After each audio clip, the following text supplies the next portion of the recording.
ദൈവനാമം വാഴ്ത്തപ്പെടുമ്പോഴാണ് ദൈവത്തിൻ്റെ കൃപയാൽ തെസ്സലോനിക്കർക്ക് എഴുതിയ 1-ാം ലേഖനം എന്ന വിഷയത്തിൻ്റെ രണ്ടാമത്തെ സെക്ഷനിൽ പ്രവേശിപ്പാനായിട്ട് ദൈവം നമ്മെ സഹായിച്ചതോർത്ത് ഞാൻ ദൈവത്തെ സ്തുതിക്കുന്നു, സ്തോത്രം ചെയ്യുന്നു. നിങ്ങൾക്ക് ഏവർക്കും കർത്താവായ യേശുക്രിസ്തുവിന്റെ നാമത്തിൽ സ്നേഹവന്ദനങ്ങളെ അറിയിക്കുകയാണ്. നിങ്ങൾ നൽകുന്ന പ്രോത്സാഹനത്തിനും പ്രാർത്ഥനയുടെ പിൻബലത്തിനുമായി ഞാൻ നന്ദി പറയുന്നു. ദൈവം നിങ്ങളെല്ലാവരെയും ധാരാളമായി അനുഗ്രഹിക്കുമാറാകട്ടെ. നാം കഴിഞ്ഞ സെക്ഷനിൽ 2-ാം അധ്യായത്തിൻ്റെ 5-ാമത്തെ വാക്യം വരെ ചിന്തിപ്പാനിടയായിത്തീർന്നു. നാം ഇന്ന് 6-ാമത്തെ വാക്യം മുതൽ നമ്മുടെ ചിന്ത തുടരുകയാണ്. ക്രിസ്തുവിൻ്റെ അപ്പോസ്തലന്മാരെന്ന അവസ്ഥയ്ക്ക് ഗണത്തോടെ ഇരിപ്പാൻ കഴിവുണ്ടായിട്ടും നിങ്ങൾ മനുഷ്യരോട്, നിങ്ങളോടാകട്ടെ മറ്റുള്ളവരോടാകട്ടെ മാനം അന്വേഷിച്ചില്ല. സുഹൃത്തിൻ്റെ ശുശ്രൂഷയെക്കുറിച്ച് പറയുമ്പോൾ അദ്ദേഹം പറഞ്ഞത്, തനിക്ക് ഒരു അപ്പോസ്തലൻ എന്ന നിലയിൽ അതിൻ്റെ പദവിയിലും മാന്യതയിലും ഒക്കെ നിൽക്കാനുള്ളതായ അവസരങ്ങളുണ്ടായിരുന്നു. എന്നിട്ടും താനെന്ത് ചെയ്തില്ല? ആരോടും അതിനനുസൃതമായിട്ടുള്ള നിലകളിൽ പ്രവർത്തിച്ചില്ല എന്ന് കാണുന്നുണ്ട്. അവരുടെ മാനം അന്വേഷിച്ചില്ല. അടുത്ത സെൻറ്റൻസ് ശ്രദ്ധിച്ചോ. ഒരമ്മ തൻ്റെ കുഞ്ഞുങ്ങളെ പോറ്റും പോലെ ഞങ്ങൾ നിങ്ങളുടെ ഇടയിൽ ആർദ്രത ഉള്ളവരായിരുന്നു. ഒരു ക്രിസ്തീയ ശുശ്രൂഷനെ പോലും താൻ ശുശ്രൂഷ ജനത്തോടുള്ള ബന്ധത്തിൽ ഒരു മാതാവിനെ പോലെ, ഒരു പിതാവിനെ പോലെയൊക്കെ ആയിരിക്കണം എന്നുള്ളതാണ്. ഒരു മാതാവിനെ പോലെ ആർദ്രതയുണ്ടായിരിക്കണം, ഒരു പിതാവിനെ പോലെ സ്നേഹവും കരുതലും ഉണ്ടായിരിക്കണം, അല്ലേ? തൻ്റെ കുഞ്ഞുങ്ങളെ പോറ്റുന്ന പോലെ ആർദ്രതയുള്ളവരായിരുന്നു. അടുത്തെന്താണ്? ഇങ്ങനെ ഞങ്ങൾ നിങ്ങളെ ഓമനിച്ചുകൊണ്ട് നിങ്ങൾക്ക് ദൈവത്തിൻ്റെ സുവിശേഷം പ്രസംഗിപ്പാൻ മാത്രമല്ല, നിങ്ങൾ ഞങ്ങൾക്ക് പ്രിയരാകിയാൽ ഞങ്ങളുടെ പ്രാണനെ കൂടെ വെച്ചിരുവാൻ ഒരുക്കമായിരുന്നു. അവിടെ പറഞ്ഞോ, ഇങ്ങനെ ഞങ്ങൾ നിങ്ങളെ ഓമനിച്ചുകൊണ്ട്. ചില ശുശ്രൂഷന്മാരൊക്കെ ഉണ്ടല്ലേ, പടിയും വാളുമായിട്ടാണ്. ഞാൻ പറഞ്ഞത്, ശാസിക്കേണ്ട സമയത്ത് ശാസിക്കണം, തടസ്സം ചെയ്യണം. അതൊരിക്കലും പാടില്ല, ഞാൻ ഒരിക്കലും പറയില്ല. ദൈവത്തിനെതിരാണ്. ശാസിക്കേണ്ട സ്ഥാനത്ത് ശാസിക്കുക, തർജ്ജനം ചെയ്യുന്ന സമയത്ത് തർജ്ജനം ചെയ്യുക, തിരുത്തേണ്ട സമയത്ത് തിരുത്തുക. അതേസമയം നമുക്ക് അവരോട് സ്നേഹവും ഉണ്ടായിരിക്കണം.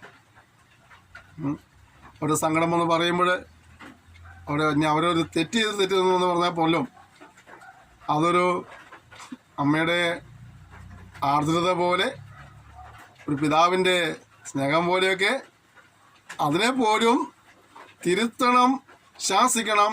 അപ്പോൾ തന്നെ സ്നേഹിപ്പാളൊരു മനസ്സും നമുക്കുണ്ടായിരിക്കണം. ഒരുപാട് ഞങ്ങൾക്ക് നിങ്ങൾ പ്രിയരാകിയാൽ ഞങ്ങളെ പ്രാണനും കൂടെ വെച്ചിരുവാൻ ഞങ്ങൾ ഒരുക്കമാണ്. ആ ജനത്തെ അദ്ദേഹം എത്രമാത്രം സ്നേഹിച്ചിരുന്നു എന്നുള്ളത് ഇന്നത്തെ സുവിശേഷകന്മാർ, ശുശ്രൂഷകന്മാർ മനസ്സിലാക്കുകയും അപ്രകാരമുള്ളൊരു ക്രമീകരണത്തിലേക്ക് നമ്മുടെ ദേവദാസന്മാർ വേണ്ടതും അത്യന്താപേക്ഷിതമാണ്. സ്നേഹിപ്പാനായിട്ട്, കരുതുവാനായിട്ട് കഴിയണം നമുക്ക്. അടുത്തത്, സഹോദരന്മാരെ, ഞങ്ങളുടെ അധ്വാനവും പ്രയാസവും നിങ്ങൾ ഓർക്കുന്നുവല്ലോ. നിങ്ങളിൽ ആർക്കും ഭാരമായി തീരരുതെന്ന് വെച്ച് ഞങ്ങൾ രാവും പകലും വേല ചെയ്തുകൊണ്ട് നമ്മൾ ദൈവത്തിൻ്റെ സുവിശേഷം പ്രസംഗിച്ചു. എന്താണ്? ഞങ്ങൾ ആർക്കും ഭാരമാകരുതെന്ന് കരുതിയിട്ട് ഞങ്ങൾ രാവും പകലും വേല ചെയ്ത് സുവിശേഷം അറിയിച്ചു. ഇന്ന് ജോലിക്ക് പോയിട്ട് അറിയിക്കുന്നവരെയൊക്കെ കുറ്റം പറയുന്ന ഒരുപാട് പേരുണ്ട്.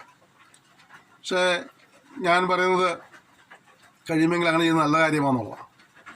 മറ്റൊരാൾക്കും ഭാരമാകാതെ കർത്താവിനുള്ള ജീവനായിട്ട് അതൊരു നല്ല കാര്യമാണ്. അത് തെറ്റൊന്നും ഞാൻ കാണുന്നില്ല. പോലീസ് പറയുക, മറ്റുള്ളവർക്ക് ഭാരമാതിരിക്കാനായിട്ട് ഞങ്ങൾ രാവും പകലും അധ്വാനിച്ചു, വില ചെയ്തു.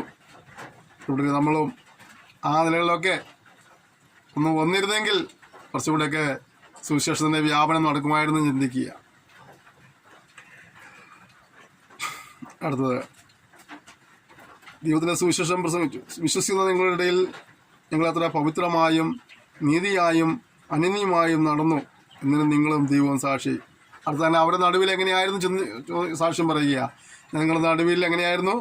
എത്ര പവിത്രമായും നീതിയായും അനന്യമായും നടന്നു നിങ്ങളും ദൈവവും സാക്ഷി. ദൈവത്തോട് മാത്രമുള്ള കണക്കുവയ്പ്പിലല്ല, മനുഷ്യരുടെ മുമ്പിലും അവൻ അപ്രകാരമായിരുന്നു എന്ന് വ്യക്തമായി പറയുക. നിങ്ങൾക്കെന്നാൽ പ്രിയപ്പെട്ടവരെ, നമ്മുടെ ശുശ്രൂഷയുള്ള ബന്ധത്തിൽ നമ്മളെ സമൂഹത്തിലായിരിക്കുമ്പോൾ നമുക്കൊരു ഉത്തരവാദിത്വമുണ്ട്. അതിനകത്ത് നടുവിൽ അനന്യരായി ജീവിക്കുക എന്നുള്ളത്, പവിത്രമായി ജീവിക്കുക എന്നുള്ളത്, ക്രിസ്തീയ സാക്ഷ്യം നഷ്ടപ്പെടുത്താതെ ജീവിക്കാൻ നമ്മുടെ ഉത്തരവാദിത്വമായതുകൊണ്ട് നമ്മൾ ആവോളം ഉത്സാഹമുള്ളവരായിരിക്കണമെന്ന് ഈ വചനം പഠിക്കുമ്പോൾ പരിശുദ്ധാത്മാവ് നമ്മെ ഓരോരുത്തരെയും ഓർമ്മിപ്പിക്കുകയാണ്. അടുത്തത്, എൻ്റെ രാജ്യത്തിനും മഹത്വത്തിനും നിങ്ങളെ വിളിക്കുന്ന ദൈവത്തിന് യോഗ്യമായി നടപ്പാൻ തക്കവണ്ണം ഞങ്ങൾ നിങ്ങളിൽ ഓരോരുത്തരെ അപ്പൻ മക്കളെ എന്ന പോലെ പ്രബോധിപ്പിച്ചും ഉത്സാഹിപ്പിച്ചും സാക്ഷ്യം പറഞ്ഞു പോകുന്നത് നിങ്ങൾ അറിയുന്നുവല്ലോ. ഇവിടെ എന്താണ്? അപ്പൻ്റെ സ്നേഹം വെളിപ്പെടുകയാണ്. ഇങ്ങനെ അപ്പൻ ഉപദേശിക്കുന്നത് പോലെ, അപ്പൻ ശാസിക്കുന്നത് പോലെ അല്ലേ, അമ്മയുടെ ആർദ്രതയുമുണ്ട്, ഒപ്പം അപ്പൻ്റെ ഉപദേശവുമുണ്ട് അല്ലേ. ഇവിടെ എന്തിനു വേണ്ടിയിട്ടാണ് ഉപദേശിക്കുന്നത്? നിങ്ങളെ തൻ്റെ രാജ്യത്തിൻ്റെ മഹത്വത്തിനും നിങ്ങളെ വിളിക്കുന്ന ദൈവത്തിന് യോഗ്യമായി നടപ്പാൻ തക്കവണ്ണം ഉണ്ടോ. അപ്പോൾ നമ്മളെ വിളിക്ക് യോഗ്യമായിട്ട് ദൈവരാജ്യത്തിൻ്റെ വ്യവസ്ഥയ്ക്ക് യോഗ്യം അനുസരിച്ച് വിളിച്ച ദൈവത്തിൻ്റെ പ്രമാണത്തിനനുസൃതമായി ജീവിക്കാനുള്ള ഉത്തരവാദിത്വം നമുക്കുണ്ട്. അതാണ് നാം ജനത്തെ ഉപദേശിക്കേണ്ടത്. എങ്കിലും ജീവിച്ചോളാൻ പറയുകയല്ല, എന്താണ്? വ്യക്തമായൊരു പ്രമാണമുണ്ട് നമുക്ക് ദൈവസഭയ്ക്ക്, വ്യക്തമായ ഒരു ഭരണഘടനയുണ്ട് ദൈവസഭയ്ക്ക് ദൈവനത്തിലൂടെ. അതുകൊണ്ട് അതനുസരിച്ച് ജീവിക്കണമെന്ന് പറയാനുള്ള ഉത്തരവാദിത്വം ശുശ്രൂഷകൻ്റെയാണ്. എന്തെങ്കിലും ആയിക്കോട്ടെ, ഞാൻ 3 കൊല്ലമല്ലേ ഇവിടെ ഉള്ളൂ, 3 കൊല്ലം എനിക്ക് എൻ്റെ പാട്ടിന് പോകാമല്ലോ, ഉമ്മാർ എന്തെങ്കിലും ചെയ്തോട്ട് പറഞ്ഞത് എങ്ങനെ മാറിയിരിക്കാനല്ല. ഒരു ദിവസം ഇവിടെ ഇരുന്നോളെങ്കിലും ആ ഇരുന്ന ശുശ്രൂഷയ്ക്ക് അനുസൃതമായിട്ട് ആ ജനത്തെ നേർവഴിക്ക് നയിക്കേണ്ടതായ പ്രബോധിപ്പിക്കാനുള്ള ഉത്തരവാദിത്വം നമുക്കുണ്ട്. മറുവശം പറയാം, ഇന്നത്തെ കാലത്ത് ഏതെങ്കിലും ദിവാസന്മാരെ ദൈവസഭയ്ക്കകത്ത് ശക്തമായിട്ട് ഉപദേശം പറയുകയോ ക്രമീകരിക്കാൻ പറയുകയോ ഇതിനെ പിന്നെ അദ്ദേഹത്തെ ഇവിടെ ഇരുത്തിയില്ല എന്നുള്ള വേറെ വിഷയമാണ്. അന്നത്തെ ദൈവസഭയുടെ ഇരുമ ശാപം അതാണ്. ഞങ്ങൾ ദിവാസമുള്ള വചനം ശരിയായിട്ട് പറഞ്ഞ് തെറ്റിയെന്ന് പറഞ്ഞു കഴിഞ്ഞാൽ ഉടനെ അവൻ കമ്മിറ്റി ഉണ്ടാക്കി, ഗ്രൂപ്പ് ഉണ്ടാക്കി, ഒപ്പ് ശേഖരിച്ച് ഹെഡ് ഓഫീസിൽ കഴിച്ച് ഉടനെ എങ്ങനെയെങ്കിലും പുറത്തേക്ക് അടിക്കാനുള്ള സ്ഥലം പണി നോക്കും. അത് ഇന്നത്തെ ദൈവസഭയുടെ ശാപമായി തീർന്നിരിക്കുക. മാത്രമല്ല, ഇനി ഇവിടുന്ന് ഒരു കുരുത്തക്കേട് കാണിച്ചൊരു ശാസിച്ചു, ഞാൻ പാസ്റ്റർ കുറിച്ച് ആരാധിക്കുന്നവരോട് പോയാൽ അപ്പുറത്തെ സ്ഥലത്ത് ചെല്ലുമ്പോൾ അവനെ അധ്യക്ഷനാക്കാനും സെക്രട്ടറി ആക്കാനും ട്രഷററാക്കാനൊക്കെ അവിടെ അപ്പുറത്തെ ആൾ വേറെയുണ്ട്. അപ്പോൾ അതുകൊണ്ട് ബന്ധുക്കോസിലെ ക്രമീകരണത്തിലൊന്നും നടക്കാറില്ല. കാരണം എന്താ പറഞ്ഞാൽ, ഏതെങ്കിലും ഒരുത്തൻ തെറ്റ് ചെയ്താൽ അവനെ ശുശ്രൂഷൻ ശാസിച്ചാൽ ഒന്നും ശുശ്രൂഷനൊന്നും തെറിപ്പിക്കും, ഇല്ലെങ്കിൽ അവൻ തെറിച്ചിട്ട് അപ്പുറത്ത് ചെല്ലുമ്പോൾ അവനെ അവിടുത്തെ സഭ എന്ത് ചെയ്യും? അടുത്ത സെക്രട്ടറി ആക്കും, അവനെ അധ്യക്ഷനാക്കും. അവൻ എന്തെല്ലാം സാധനങ്ങൾ എത്ര സാധനങ്ങളെല്ലാം കൊടുക്കും. എൻ്റെ പ്രിയപ്പെട്ടവരെ, നിങ്ങൾ എപ്പിസ്കോപ്പൽ സഭകളെ പഠിച്ചു നോക്കണം. ഒരു സഭ വിട്ട് ഒരു വേറെ സഭ ചെന്ന് ചോദിക്കും, എന്താ ഇവിടെ വന്നെന്ന് ചോദിക്കും. ഒരു ഞായറാഴ്ച ഓക്കെ, രണ്ടാമത്തെ ഞായറാഴ്ച കാണുമ്പോൾ നീ എവിടെ നിന്നാണ് വരുന്നത്, എന്താ പരിപാടി, എവിടെയാ, ഞാൻ ഇന്ന സഭയിലാണ്, ഇന്ന ആളായിരുന്നു, എന്താ അവിടെ പോകാത്തത്, നീ അവിടെ പോകാൻ താല്പര്യമില്ല, ഇവിടെ മെമ്പർഷിപ്പ് വരണം. അവരെന്താ പറയാനറിയോ? നീ അവിടെ പോയിട്ട് അവിടുത്തെ ശുശ്രൂഷകൻ്റെ പുരോഹിതൻ്റെ കത്ത് മേടിച്ച് വരാൻ പറയും. ഇങ്ങനെ അവിടെ ചെല്ലുമ്പോൾ കത്ത് കൊടുക്കണമെങ്കിൽ അതിലുള്ള അവൻ്റെ കുടിശ്ശികയും അവൻ്റെ എല്ലാ പരിപാടി തീർത്തില്ല അവന് കത്ത് കൊടുക്കുകയുള്ളൂ അല്ലേ. പെന്തക്കോസ്തിൽ അങ്ങനെയല്ല. ഒരു ദിവസം സഭയും ചാടി അപ്പുറത്ത് വന്നാൽ അവനെ ഉടനെ അവിടുത്തെ സെക്രട്ടറി ആക്കുക. അവിടെ ചാടാൻ ആർക്കും മടിയില്ല ഇന്നത്തെ കാലത്ത്. ഓർക്കേണ്ട കാര്യം, ഇവിടുന്ന് ചാടിന് അപ്പുറം വന്ന് ചാടുന്ന മനസ്സിലാക്കാത്ത എന്താ? ഉപദേശത്തിന് കീഴ്പ്പെട്ട് പോണവൻ അവൻ നിൽക്കുന്ന സഭയിൽ ഒതുങ്ങി നിൽക്കും. ഉപദേശത്തിന് കീഴ്പ്പെടാത്തവൻ ഇങ്ങനെ ചാടിക്കൊണ്ടേയിരിക്കും. അപ്പം ഇത് പെന്തക്കോസ്തിലെ ശാപമാണ്, പറയാതിരിക്കാൻ കഴിയില്ല. ഓക്കെ, ഇവിടെ പറയും, നിങ്ങൾ വിളിച്ച വിളിക്ക് യോഗ്യമാണെന്നും ജീവിക്കണം.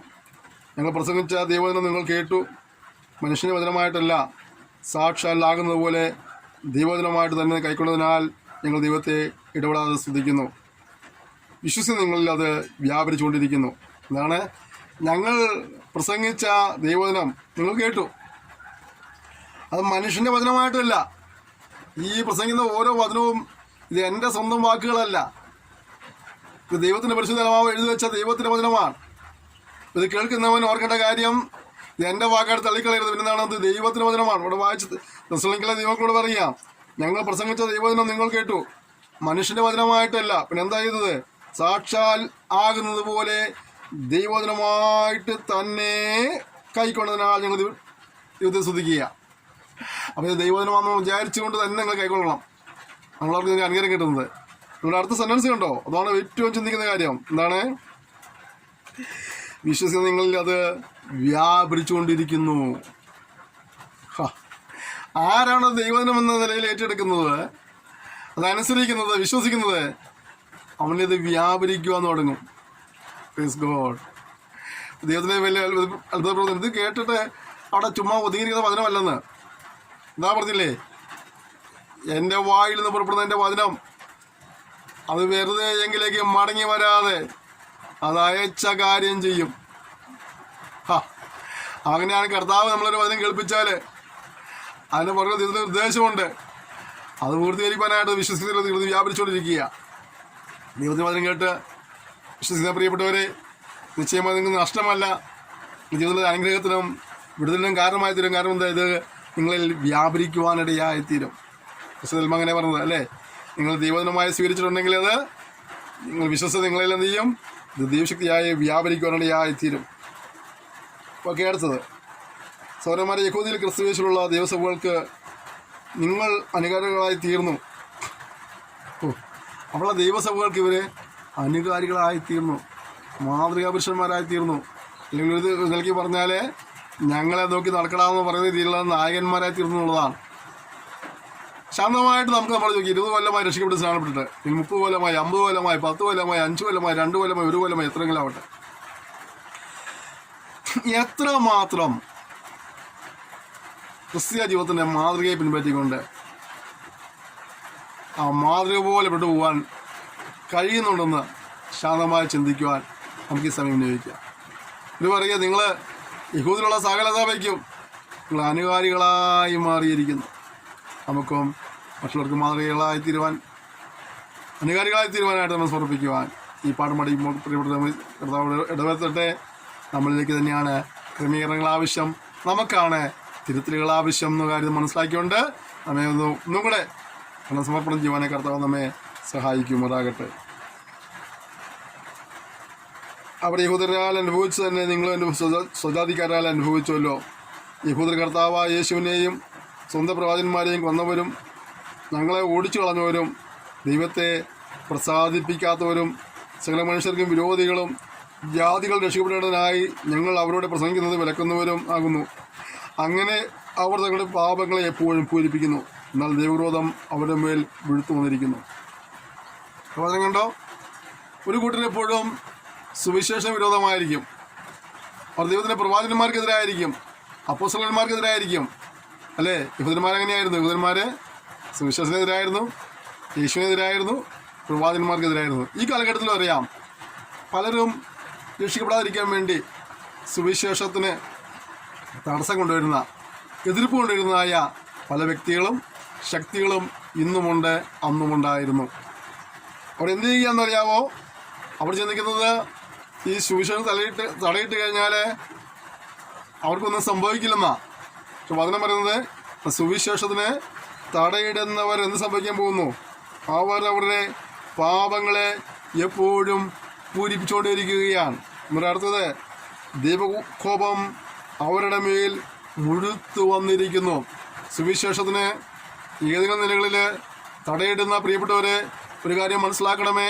സാധുക്കളായ ചിലരേതെങ്കിലും സുവിശേഷം എന്ന് പറയുമ്പോൾ നമുക്കവരെ അടിക്കാം, ഉപദ്രവിക്കാം, നിന്ദിക്കാം, പരിഹസിക്കാം, അവഗണിക്കാം, ഒരു നഷ്ടം വരുത്താം. പക്ഷെ ഒരു കാര്യം ഓർക്കണം, സുവിശേഷത്തിൻ്റെ ഉടമസ്ഥൻ സൃഷ്ടാവായ ദൈവമാണ്. ആ ദൈവത്തിൻ്റെ സുവിശേഷം നമ്മൾ പ്രസംഗിക്കുമ്പോൾ തടയുന്നുവെങ്കിൽ ഓർക്കണം, നിങ്ങൾ പാപങ്ങളെ പൂരിപ്പിക്കുന്നവരും ദൈവത്തിൻ്റെ ക്രോധം നിങ്ങളുടെ മേൽ മുഴുത്തു വരികയും ചെയ്യുന്നതാണ്. ദൈവം കോപിച്ചാൽ രക്ഷപ്പെടാൻ കഴിയില്ല. മനുഷ്യൻ കോപിച്ചാൽ ചിലപ്പോൾ തെറ്റൊഴിയാൻ കഴിഞ്ഞ് നിൽക്കും, പക്ഷേ ദൈവം കോപിച്ചാൽ തെറ്റൊഴിവാൻ കഴിയില്ല. അതുകൊണ്ട് അത്തരത്തിലുള്ള പ്രവണതകളെ തിരുത്തുവാൻ, നിർത്തുവാൻ ദൈവത്തിൻ്റെ പരിശീലമാവ് നിങ്ങളെ ബുദ്ധിമുട്ടിക്കുകയാണ്. എന്തുകൊണ്ടാണ്? നിങ്ങൾ ഞങ്ങളുടെ കൂട്ടപ്പിറപ്പുകളാണ്, ഞങ്ങളുടെ സഹോദരന്മാരാണ്. സ്നേഹത്തിൽ പറയുന്നു, ദൈവത്തിൻ്റെ കോപം നിങ്ങളുടെ മേൽ മുഴുത്തു വരുന്നതിന് മുമ്പ്, ദൈവകോപം വർദ്ധിച്ചു വരുന്നതിന് മുമ്പ് നിങ്ങൾ അത്തരത്തിലുള്ള പ്രവണതകളെ ഒഴിവാക്കിക്കൊണ്ട് ദൈവത്തിലേക്ക് മടങ്ങി വരുവാൻ, ദൈവത്തോട് ക്ഷമവയ്പ്പാൻ ഇടവരുന്നെങ്കിൽ ദൈവം നിങ്ങൾ അനുഗ്രഹിക്കാനിടയായിത്തീരും. സഹോദരന്മാരെ, ഞങ്ങൾ അല്പനേരത്തേക്ക് ഹൃദയം കൊണ്ടല്ല, മുഖം കൊണ്ട് നിങ്ങളെ വിട്ടുപിരിഞ്ഞിട്ട് ദുഃഖാംശയോടെ നിങ്ങളുടെ മുഖം കാണുവാൻ ഏറ്റവും അധികം ശ്രമിച്ചു. അതുകൊണ്ട് നിങ്ങളുടെ അടുക്കൽ വരുവാൻ ഞങ്ങൾ വിശേഷാൽ പൗലോസായി ഞാൻ 1-2 പ്രാവശ്യം വിചാരിച്ചു. ഞങ്ങൾ സാത്താൻ ഞങ്ങളെ തടുത്തു. കർത്താവായ യേശുവിൻപാകെ ഞങ്ങളുടെ പ്രത്യക്ഷതയിൽ ഞങ്ങളുടെ ആശയോ സന്തോഷമോ പ്രശംസാകിരീടമോ ആരാകുന്നു? നിങ്ങളുമല്ലയോ? ഞങ്ങളുടെ മഹത്വവും സന്തോഷവും നിങ്ങൾ തന്നെ. പൗലോസ് ഒരിക്കലും അവരെ കണ്ടു, പിന്നീട് വരുവാനായിട്ട് താല്പര്യമുണ്ടായിരുന്നു. 4 പലസ്തീനരെ വന്ന് കാണുവാൻ കഴിഞ്ഞില്ല. അദ്ദേഹം പറഞ്ഞത് സാത്താൻ ഞങ്ങളെ തടുത്തു എന്നാണ്. അതേ അടുത്ത പദമാണ് വലിയ ശ്രദ്ധിക്കുന്നത്. 19 വാക്യം. നമ്മുടെ കർത്താവായ യേശുവിൻ്റെ മുമ്പാകെ അവൻ്റെ പ്രത്യക്ഷതയിൽ ഞങ്ങളുടെ ആശയോ സന്തോഷമോ പ്രശംസകരുടമോ ആരാകുന്നു? നിങ്ങളുമല്ലയോ? പൗലോസിനാൽ ഇവരെ പ്രബോധിപ്പിച്ചുകൊണ്ടിരിക്കുമ്പോൾ ആ ദിവസം നോക്കി പറയുക, നിങ്ങൾ ഞങ്ങളുടെ പ്രശംസകിരീടം, കർത്താവിൻ്റെ മുമ്പിൽ ഞങ്ങളുടെ പ്രശംസാകിരീടം നിങ്ങളാണ്, ഞങ്ങളുടെ സന്തോഷവും നിങ്ങളാണ്, ഞങ്ങളുടെ മഹത്വവും സന്തോഷവും നിങ്ങൾ തന്നെ. പ്രിയപ്പെട്ടവരെ, നമ്മളെ നടത്തുന്നവരെ നമ്മളെ നോക്കി അങ്ങനെയൊക്കെ പറയാൻ കഴിയുമോ? നമ്മുടെ ശുശ്രൂഷകന്മാർ, നമ്മുടെ മേലാധ്യക്ഷന്മാർ നമ്മളെ നോക്കിക്കൊണ്ട് ഞങ്ങളുടെ മഹത്വവും പ്രശംസാവിഷയവും ഞങ്ങളുടെ സന്തോഷമൊക്കെ നിങ്ങളാണ് കുഞ്ഞുങ്ങളെ. നിങ്ങൾ ദൈവകൃപയിൽ നിൽക്കുന്നത് ഓർത്ത്, നിങ്ങൾ ദൈവവചനം വിശ്വസിക്കുന്നത് ഓർത്ത്, നിങ്ങൾ ദൈവവചനം പഠിക്കുകയും അവണം ജീവിക്കുകയും ചെയ്യുന്നത് ഓർത്ത് നിങ്ങൾ സന്തോഷിക്കുന്നു, ഞങ്ങൾ പ്രശംസിക്കുന്നു പറയുന്ന രീതിയിലുള്ള ഒരു മാതൃകയുള്ള ക്രിസ്ത്യ ജീവിതം നയിപ്പാനായിട്ട് നമുക്ക് കഴിയുന്നുണ്ടോ എന്ന് നമുക്ക് ശാന്തമായി നമ്മൾ ചോദിക്കാം. പൗലോസ് പറയാം, നിങ്ങൾ ഞങ്ങളുടെ പ്രശംസാ വിഷയമാണ്, നിങ്ങളുടെ സന്തോഷമാണ്, നിങ്ങളുടെ പ്രശംസാ കിരീടമാണ്, നിങ്ങളുടെ മഹത്വമാണ്. അത്തരം സാക്ഷ്യം നമ്മെ കൊണ്ട് പറയുവാനായിട്ട് കർത്താവ് നമ്മയും അപ്രകാരം ജീവിപ്പാൻ കൃപ നൽകുമാറാകട്ടെ. ആകയാൽ സഹിച്ചു കൂടാഞ്ഞിട്ട് നിങ്ങൾ അതേനിൽ തനിച്ചിരിക്കേണ്ടി വന്നാലും വേണ്ടതില്ല എന്ന് വെച്ച് കഷ്ടങ്ങളിൽ ആരും കുലുങ്ങിപ്പോകാതിരിക്കണതിന് നിങ്ങളെ സ്ഥിരപ്പെടുത്തുവാനും നിങ്ങളുടെ വിശ്വാസം സംബന്ധിച്ച് നിങ്ങളെ പ്രബോധിപ്പാനുമായിട്ട് നമ്മുടെ സഹോദരനും ക്രിസ്തുവിൻ്റെ സുവിശേഷ ഘോഷണത്തിൽ ദൈവത്തിൻ്റെ ശുശ്രൂഷകനുമായ തിമോത്തിയോസിനെ അയച്ചു. വീണ്ടും തിമോത്തിയോസിനെ അവിടേക്ക് അയക്കുകയാണ്. ആ സഭയുടെ വിവരങ്ങൾ അറിയേണ്ടതിനായിട്ട് പൗലോസ് തിമോത്തിയോസിനെ അങ്ങോട്ട് അയക്കുന്നു. കഷ്ടം അനുഭവിപ്പാൻ നാം നിയമിക്കപ്പെട്ടിരിക്കുന്നു. ഞാൻ കഴിഞ്ഞ ഏതോ ഒരു വിഷയം പഠിപ്പിക്കുമ്പോൾ ഓർമ്മിച്ചിരുന്നു, കഷ്ടം അനുഭവിപ്പാൻ ഫിലിപ്പിയിലെ ഓർമ്മ. കഷ്ടം അനുഭവിപ്പാൻ കണ്ട് നമുക്ക് വരെ തന്നിരിക്കുക. നമ്മൾ വായിച്ചെന്താണ്? കഷ്ടം അനുഭവിപ്പാൻ നമ്മൾ നിയമിക്കപ്പെട്ടിരിക്കുകയാണ്. നിങ്ങൾ അറിയുന്നല്ലോ ആ കഷ്ടം അനുഭവിക്കേണ്ടി വരുമെന്ന് ഞങ്ങൾ നിങ്ങളുടെ കൂടെ ഇരുന്നപ്പോൾ മുമ്പ് കൂട്ടി പറഞ്ഞിട്ടുമുണ്ട്. അവൻ തന്നെ സംഭവിച്ചു നിങ്ങൾ അറിയുന്നു. കഷ്ടതയില്ലാത്തൊരു മാർഗ്ഗമല്ല ക്രിസ്തീയവിധം, കഷ്ടതയുള്ള ഒരു മാർഗം തന്നെയാണ്. കർത്താവിനെ പറഞ്ഞു, നിങ്ങൾ ലോകത്തിൽ കഷ്ടമുണ്ടെങ്കിൽ ധൈര്യപ്പെടുകയും ഞാൻ ലോകത്തെ ജയിച്ചിരിക്കുന്നു. ആധുനിക ഉപദേശകന്മാരുണ്ട്, അവർ പറയും കർത്താവിനെ അറിഞ്ഞു കഴിഞ്ഞാൽ പിന്നെ യാതൊരു കഷ്ടമില്ല. അല്ല, യഥാർത്ഥ ക്രിസ്തീയവിധം കഷ്ടതയുള്ള ജീവിതം തന്നെയാണ്. എതിർപ്പുകളും അവഗണനകളും ഒറ്റപ്പെടലുകളും ഉപദ്രവങ്ങളും ഒക്കെയുള്ള ഒരു ജീവിതമാണ് ക്രിസ്തീയവിധം. എന്നാൽ അതിനൊക്കെ വലിയ പ്രതിഫലവും ഉണ്ടെന്ന് മനസ്സിലാക്കണം. നിങ്ങളെ ഉപദ്രവിക്കുന്നവർ നിങ്ങൾക്ക് സ്വർഗത്തിൽ പ്രതിഫലം വലുതാകുന്നു എന്നാണ് കർത്താവ് പഠിപ്പിച്ചത്, അല്ലേ? ഇവിടെ പറയുന്നതാണ്, നമ്മൾ കഷ്ടത അനുഭവിപ്പാൻ നിയമിക്കപ്പെട്ടിരിക്കുകയാണ്. കഷ്ടതയുണ്ട്. എന്നിട്ട്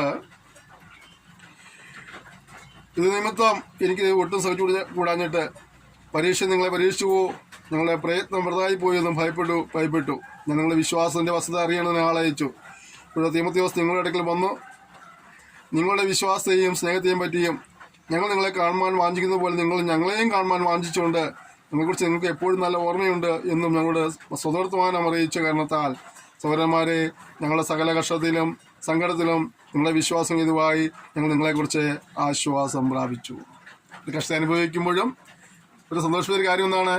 ഈ ജനം വളരെ തീക്ഷ്ണതയോടെ ദൈവത്തെ സേവിക്കുന്നുള്ളതാണ്, അല്ലേ? തിമോത്തിയോസിനെ അങ്ങോട്ട് അയക്കുന്നു. അവിടെ ചെന്ന് വിവരങ്ങൾ അറിയുന്നു. ആ വിവരങ്ങൾ ഇവിടെ വന്ന് പറയുന്നു. അങ്ങനെ രണ്ട് കൂട്ടരും സന്തോഷിപ്പാൻ കാരണമായി തീർന്നു. അവരുടെ വിശ്വാസ നിലനിൽപ്പ് കണ്ടുകൊണ്ട് കഷ്ടതയിലായിരിക്കുന്ന ദേവദാസന്മാർ പോലും സന്തോഷിപ്പാൻ ഇടയായിത്തീർന്നു. നമ്മുടെ വിശ്വാസ മാതൃകയിലൂടെ മുന്നോട്ട് പോകുന്നതുകൊണ്ട് നമ്മെ വചനം പഠിപ്പിച്ച പ്രിയപ്പെട്ടവർ ആ ദേവദാസന്മാരെല്ലാം സന്തോഷിപ്പാനത് കാരണമായി തീരട്ടെ. നിങ്ങൾ കർത്താവിൽ നിലനിൽക്കുന്നു എന്ന് അറിഞ്ഞ് ഞങ്ങൾ വീണ്ടും ജീവിക്കുന്നു. നമ്മുടെ ദൈവത്തിൻ്റെ സന്നിധിയിൽ നിങ്ങളെ ചൊല്ലി ഞങ്ങൾ സന്തോഷിക്കുന്ന സകല സന്തോഷത്തിനും തക്കതായി ദൈവത്തിന് എന്തോ ഒരു സ്തോത്രം ചെയ്യുവാൻ ഞങ്ങളാൽ കഴിയും.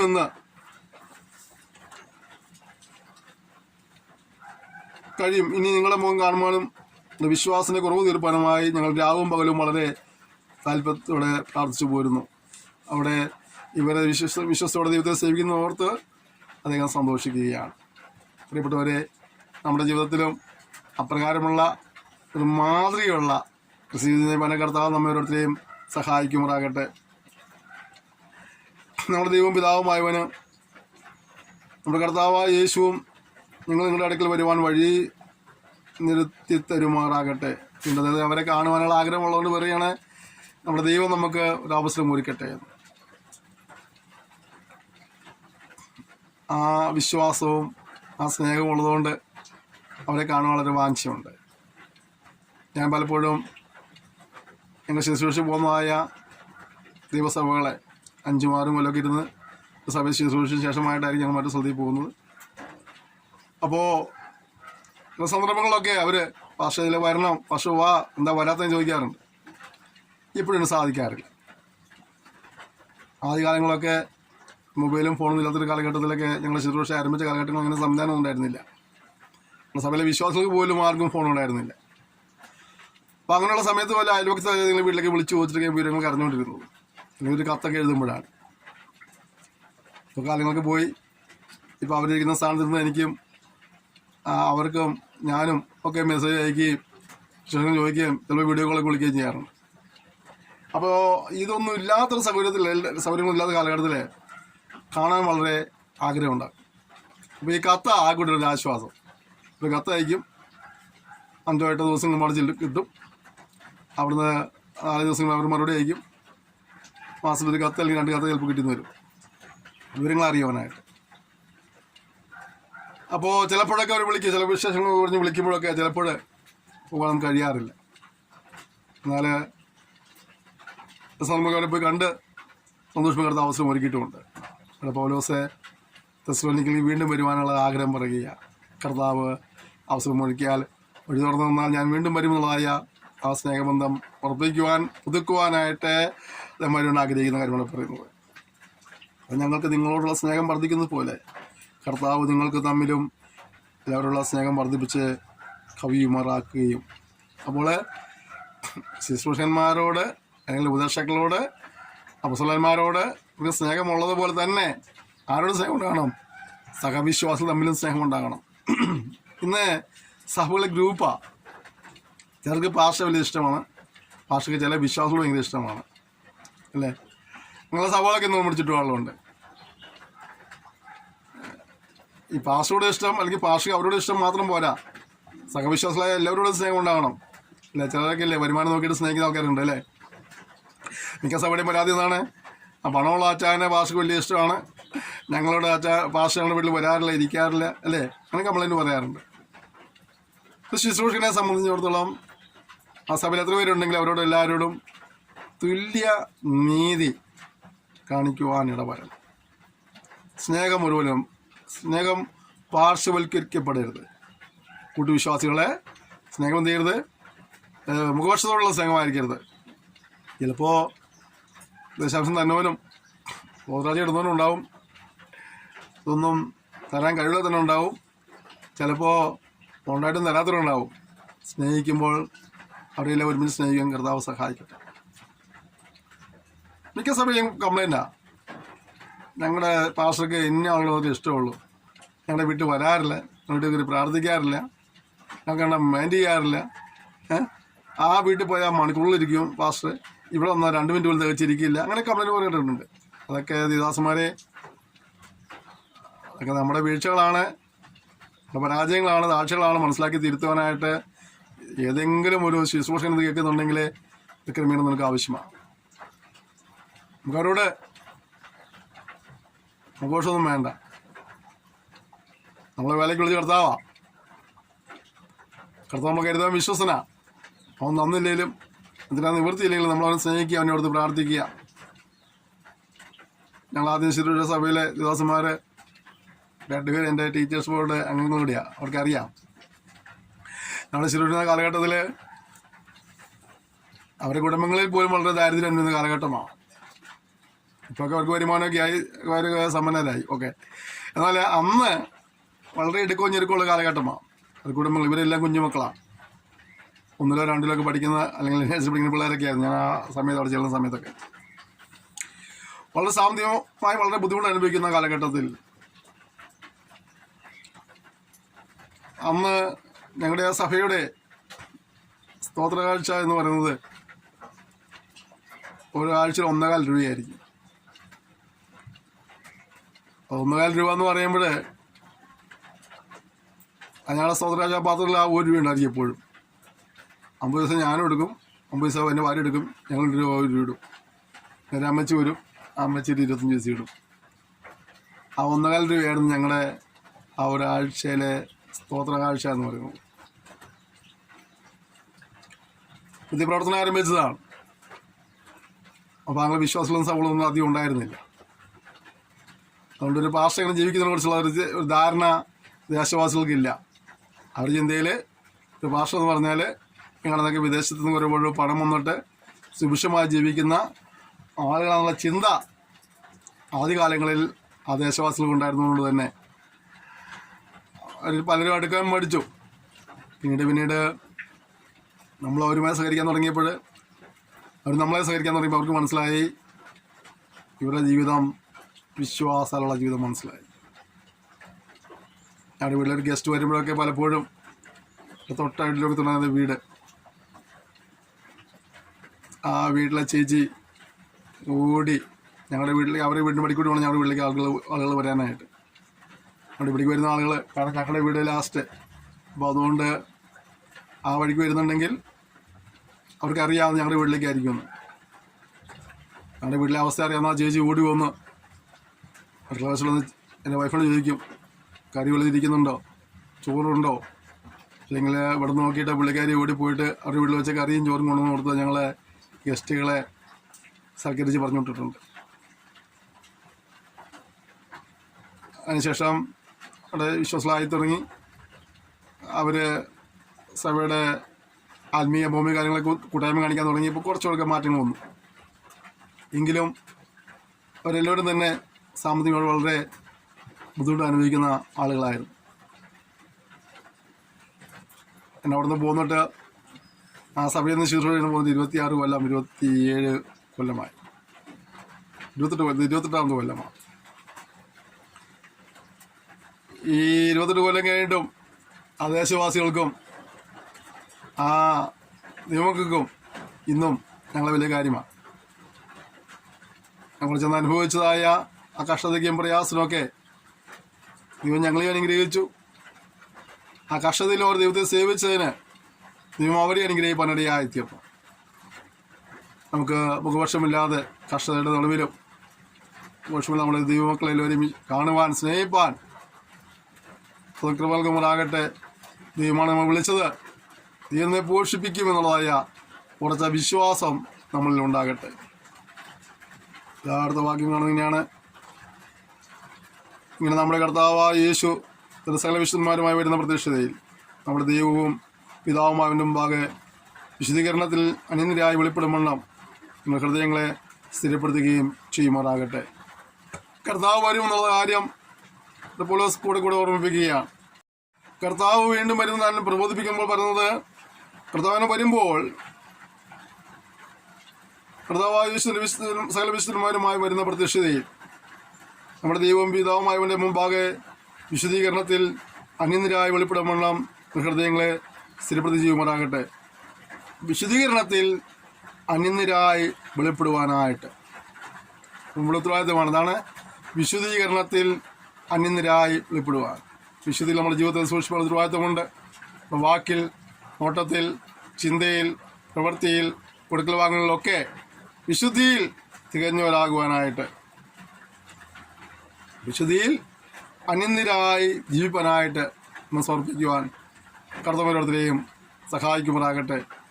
കർത്താവ് ആഗ്രഹിക്കുന്ന വിശുദ്ധിയിൽ ആയിക്കൊണ്ട് ജീവിതത്തെ സൂക്ഷിച്ച് മാതൃകയുള്ളവരായി ജീവിച്ച് വിശ്വസ്തനും നല്ലവനോദാസനെ വിളിവെപ്പാനായിട്ട് സമർപ്പിച്ച് നമുക്ക് ദൈവത്തോട് ഒരുമിച്ച് പ്രാർത്ഥിക്കുക. സ്വർഗീയ പിതാവേ തന്ന സെക്ഷനായി സ്തോത്രം ചെയ്യുന്നു. സംസാരിപ്പാനിടയായി തീർന്നല്ലോ. ഇന്നത്തെ പരിശോധന പിന്നെയും പൂരിപ്പിച്ചാട്ടെ. ഈ പറഞ്ഞ ഞാൻ അനുഗ്രഹിക്കുമ്പോഴാണ് സ്നേഹിതരെ മാതൃകയുള്ളവരായി ജീവിച്ച് വിശുദ്ധിയിൽ തങ്ങളെ സൂക്ഷിപ്പാൻ, പരസ്പരം സ്നേഹിപ്പാൻ സഹായിക്കുമ്പോഴാണെന്ന് പ്രാർത്ഥിക്കുന്നു. ഞങ്ങളെല്ലാവോളം കഷ്ടതയും പ്രയാസവും പ്രതികൂലമെല്ലാം ഉണ്ടെങ്കിലും സുവിശേഷ ലോകങ്ങളായി തീരുവാനായിട്ട്, ദൈവനാമമഹത്വത്തിനായി ദൈവരാജ്യ വ്യാപ്തിക്ക് നിലകൊള്ളുവാനായിട്ട് സുഖം സഹായിക്കുമ്പോൾ അവിടുന്ന് പ്രാർത്ഥിക്കുന്നു. ഇവരെ ഇങ്ങനത്തെ അനുഗ്രഹിച്ചാട്ടെ, ഇരുനാമത്തെ മഹത്വപ്പെടുത്തിയാട്ടെ, യേശു നാമത്തിൽ തന്നെ ആമേൻ. ക്ഷമയോടെ ഈ സന്ദേശത്തിന് നന്ദി പറയുന്നു.